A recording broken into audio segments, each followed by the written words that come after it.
Hey, what's up, everybody? Welcome to another Storytime Quickie. Tonight's Grimm's Complete Fairy Tales tale is number 20, The Valiant Little Tailor. Let's see how long this is. Oh, this might be a little bit of a long one tonight. Ooh, boy. 1, 2, 3, 4, 5, 6, 7 pages. Oof. All right, let's tackle this one, though. And then I'm going to bed because I am fucking tired. And yes, I know. I am gonna be shaving. Dude, I shaved yesterday and I'm already fucking showing a shadow. It's fucking insane. Either that or it's just the fucking lighting in my room right now. Usually when I have like more natural lighting, it's a little bit more forgiving. It's fine. But anyways, I hope you guys are all doing well out there. And if not, grab your blankies, cuddle up, and make sure you are ready for a tale. Wiki. Ready? Tale number 20. Boom, boom, boom, boom. The Valiant Little Tailor. One summer's morning, a little tailor was sitting on his table by the window. He was in good spirit and sewed with all his might. Then came a peasant woman down the street crying, "Good jam's cheap! Good jam's cheap!" This rang pleasantly in the tailor's ears. He stretched his delicate head out of the window and called, "Come up here, dear woman. Here you will get rid of your goods." The woman came up the 3 steps to the tailor with her heavy basket, and he made her unpack all of the pots for him. He inspected all of them, lifted them up, put his nose to them, and at length said, "The jam seems to me to be good. So weigh me out 3 ounces, dear woman, and if it comes to 1/4 of a pound, I will not complain." The woman, who had hoped to find a good sale, gave him what he desired, but went away quite angry and grumbling. "Now, God bless this jam," cried the little tailor, "and give me health and strength." So he brought the bread out of the cupboard, cut himself a piece right across the loaf, and spread the jam over it. "This won't taste bitter," he said, "but I will just finish the jacket before I take a bite." He laid the bread near him, sewed on, and in his joy made bigger and bigger stitches. In the meantime, the smell of the sweet jam ascended to the wall, where the flies were sitting in great numbers, that they were attracted to the and descended on it descended on its host. "Oh, who invited you?" said the little tailor, and drove the unbidden guests away. The flies, however, who understood no words, would not turn away, but came back again in ever increasing company. The little tailor at last lost his patience, and got a bit of cloth from the hole under his work table, and saying, "Wait, I will give it to you," struck it mercilessly on them. When he drew it away and counted, there lay before him no fewer than 7 dead, with their legs stretched out. "Are you a fellow of that sort?" said he, and could not help admiring his own bravery. "The whole town shall know of this." And the little tailor hastened to cut himself a girdle, stitched it, and embroidered it with. Sorry, I'm a little tired right now. And embroidered on it in large letters, "7" at one stroke. What the town?" he continued. "The whole world shall hear of it." And his heart wagged with joy like a lamb's tail. The tailor put on the girdle, and resolved to go forth into the world, because he thought his workshop was too small for his valor. Before he went away, he sought about in the house to see if there was anything which he could take with him. However, he found nothing but old cheese, and that he put in his pocket.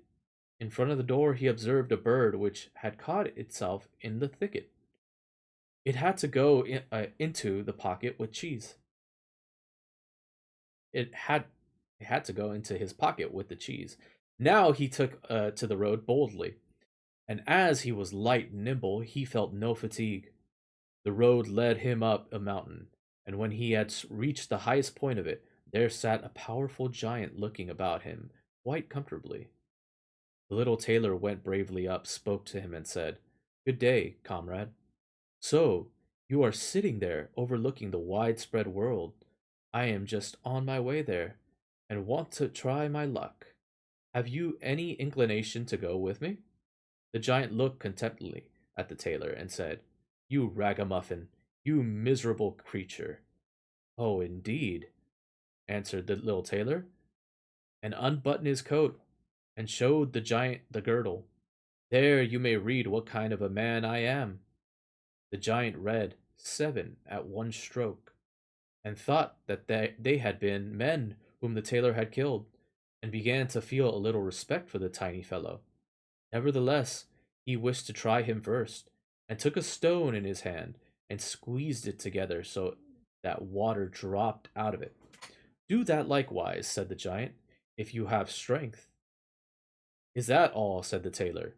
"That is child's play with us," and put his hand into his pocket, brought out a soft cheese, and pressed it until the liquid ran out of it.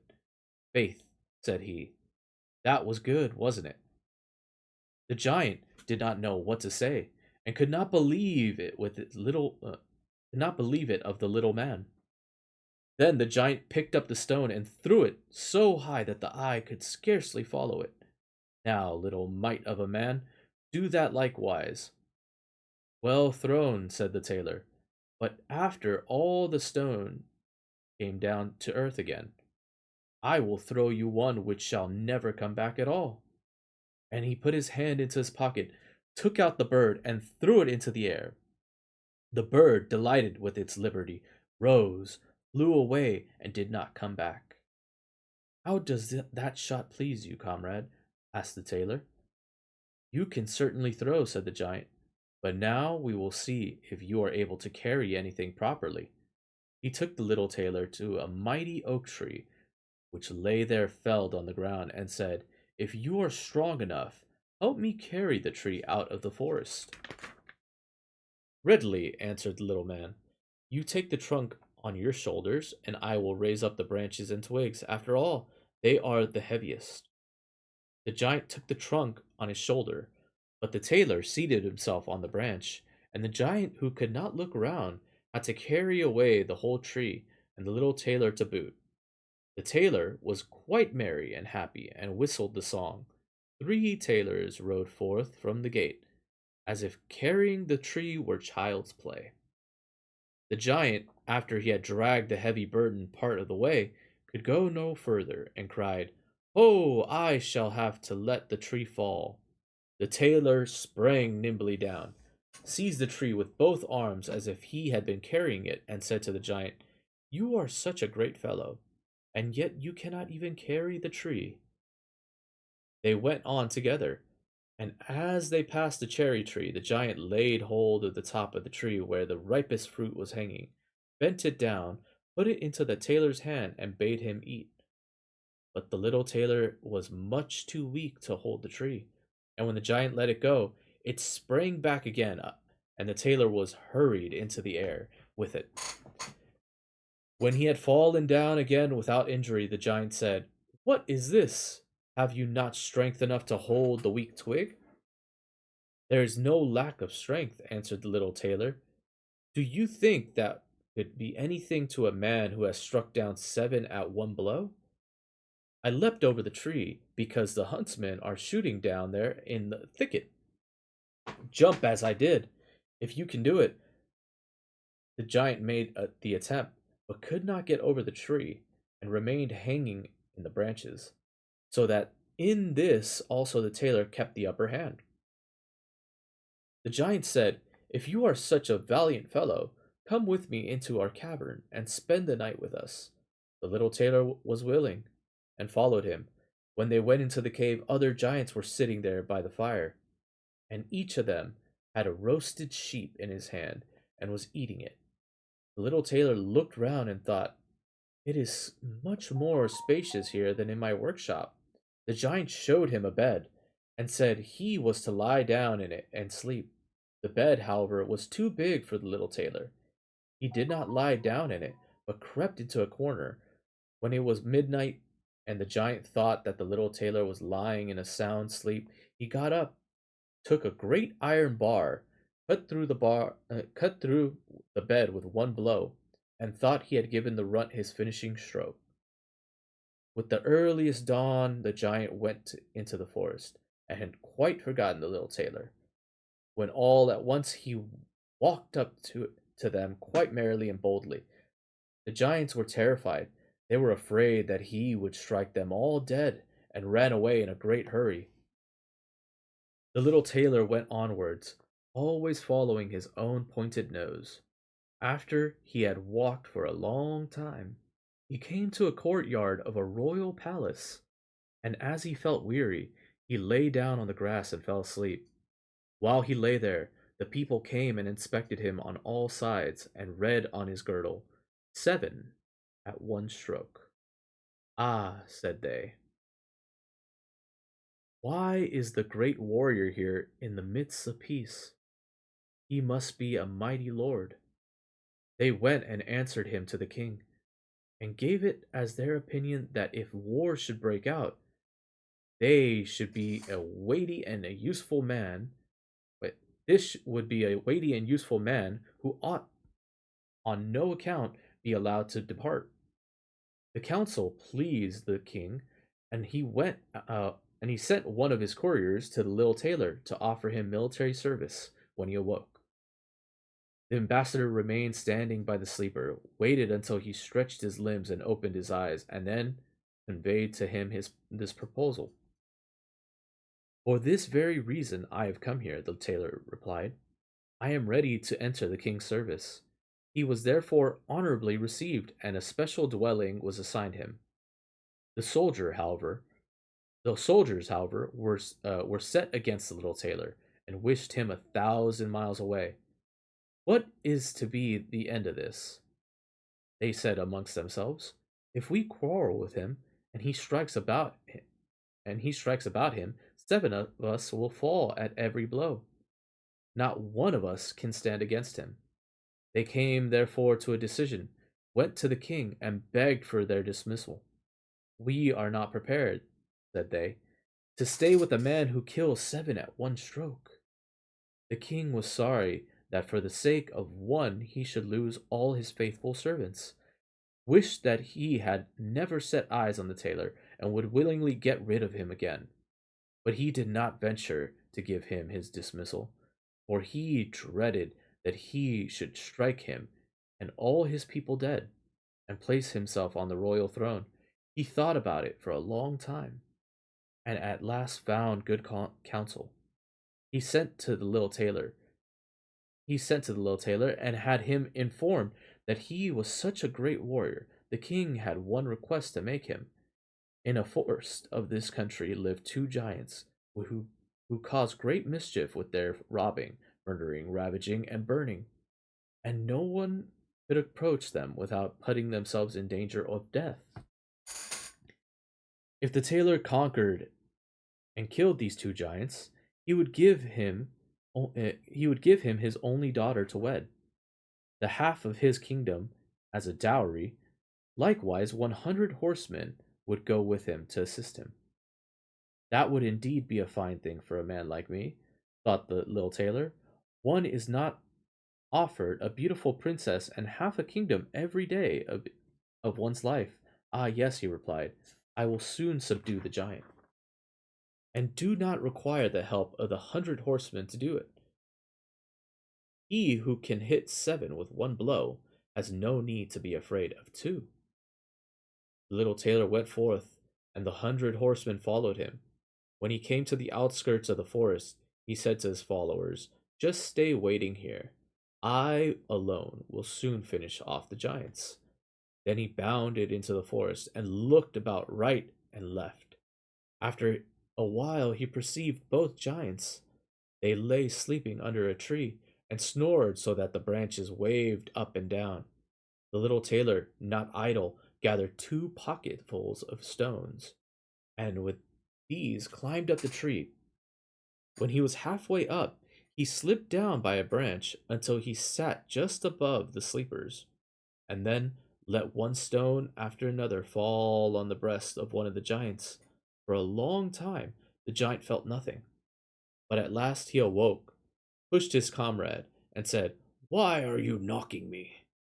"You must be dreaming," said the other. "I am not knocking you." They laid themselves down to sleep again, and then the tailor threw a stone down on the second. "What is the meaning of this?" cried the other. "Why are you pelting me?" "I am not pelting you," answered the first, growling. They disputed about it for a time, but as they were weary, they let the matter rest, and their eyes closed once more. The little tailor began his game again, picked out the biggest stone, and threw it with all his might on the breast of the first giant. "This is too much," cried he, and sprang up like a madman, and pushed his companion against the tree until it shook. The other paid him back in the same coin, and they got into such a rage that they tore up trees and belabored each other so long, belabored, they belabored each other so long, that at last they both fell down dead on the ground at the same time. Then the little tailor leapt down.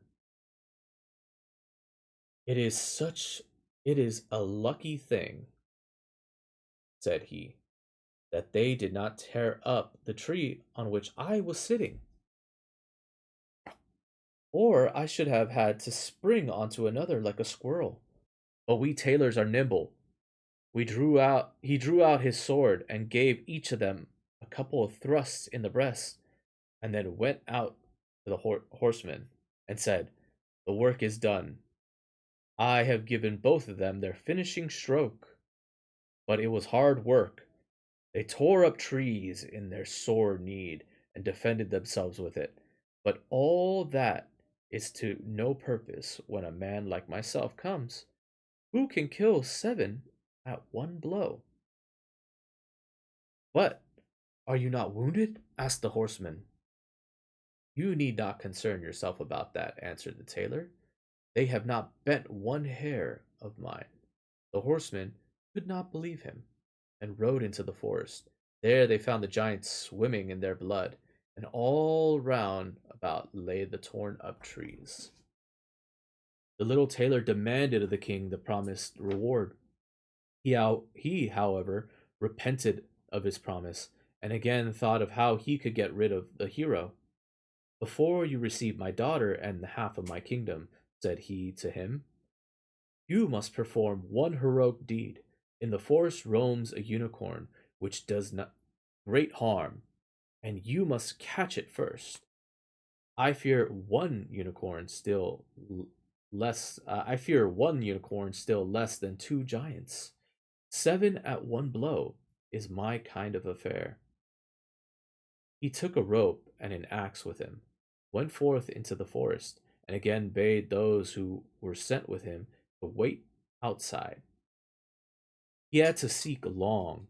The unicorn soon came towards him and rushed directly at the tailor, as if it would spear him on his horn without more ceremony. "Softly, softly. It can't be done as quickly as that," said he, and stood still and waited until the animal was quite close, and then sprang nimbly behind the tree.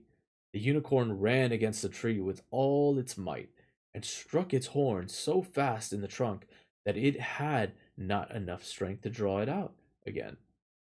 And thus it was caught. "Now I have got him," said the tailor, and came out from behind the tree, and put the rope round its neck, and then with his axe he hewed the horn out of the tree. And when all was ready, he led the beast away and took it to the king. The king still would not give him the promised reward, and made a third demand. Before the wedding, the tailor was to catch him a wild boar that made great havoc in the forest, and the huntsmen should give him their help. "Willingly," said the tailor. "That is child's play. He did not take the huntsmen with him into the forest, and they were well pleased that he did not, for the wild boar had several times received them in such a manner that they had no inclination to lie in wait for him. When the boar perceived the tailor, it ran at him with foaming mouth and wheated tusks, and was about to throw him to the ground. But the active hero sprang into a chapel which was near, and up into the window at once, and in one bound out again. The boar ran in after him, but the tailor ran round outside and shut the door behind it. And then the raging beast, which was much too heavy and awkward to leap out of the window, was caught. The little tailor called the huntsmen and they there that they might see the prisoner with their own eyes. The hero went to the king, who was now, whether he liked it or not, obliged to keep his promise. And the king gave him his daughter and half of his kingdom. He had known that it was no warlike hero, but a little tailor who was standing before him. It would have made his heart even less happy than it was. The wedding was held with great magnificence and small joy, and out of a tailor a king was made. After some time, the young queen heard her husband say in his dream at night, "Boy, make me the doublet and patch the pantaloons, or else I will wrap the yard measure over your ears."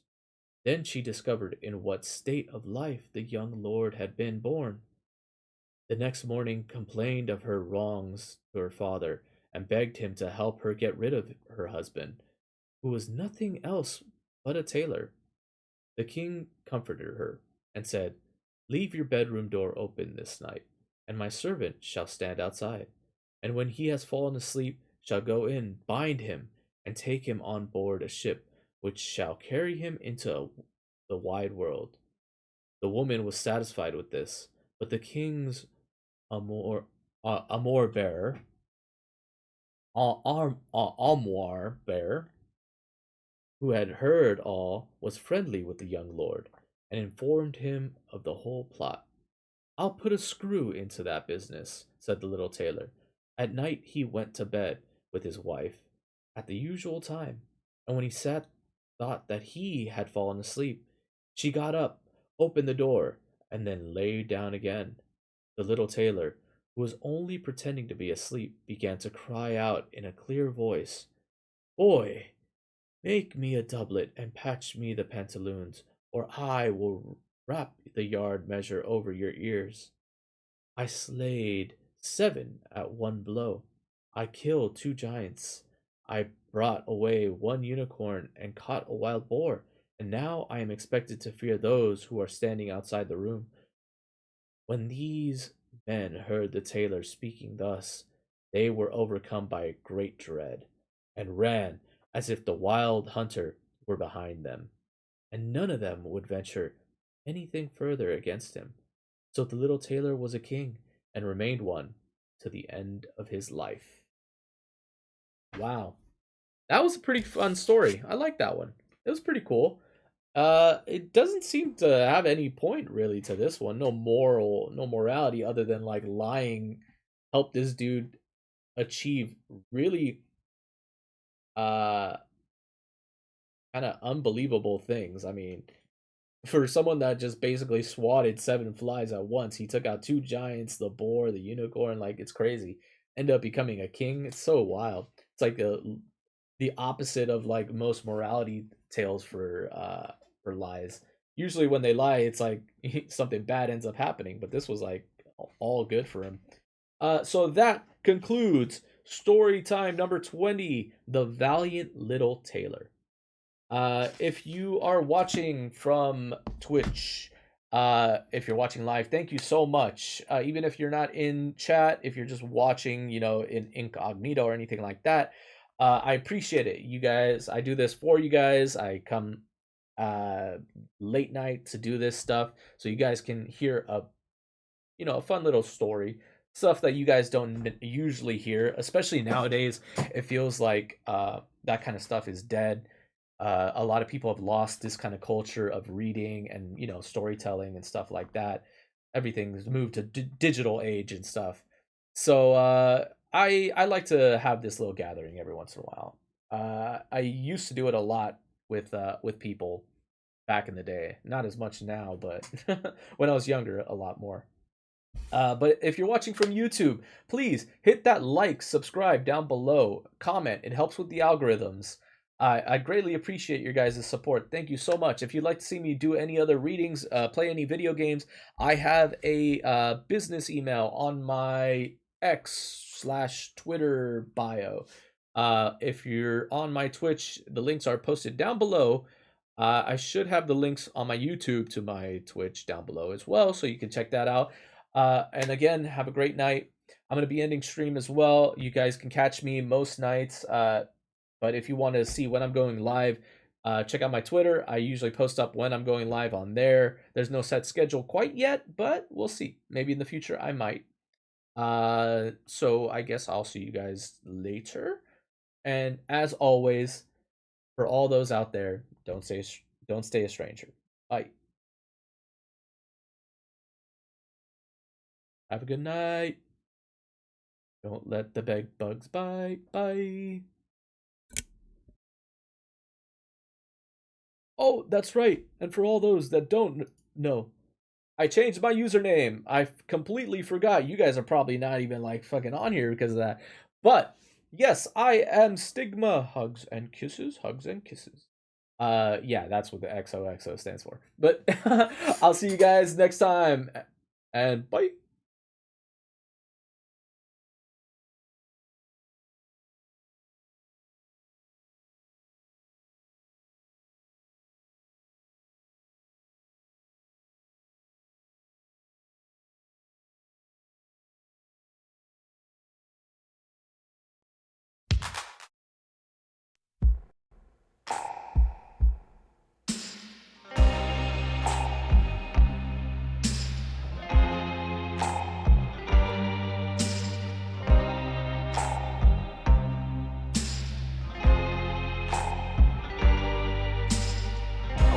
Be your vacuum cleaner, breathing in your dust.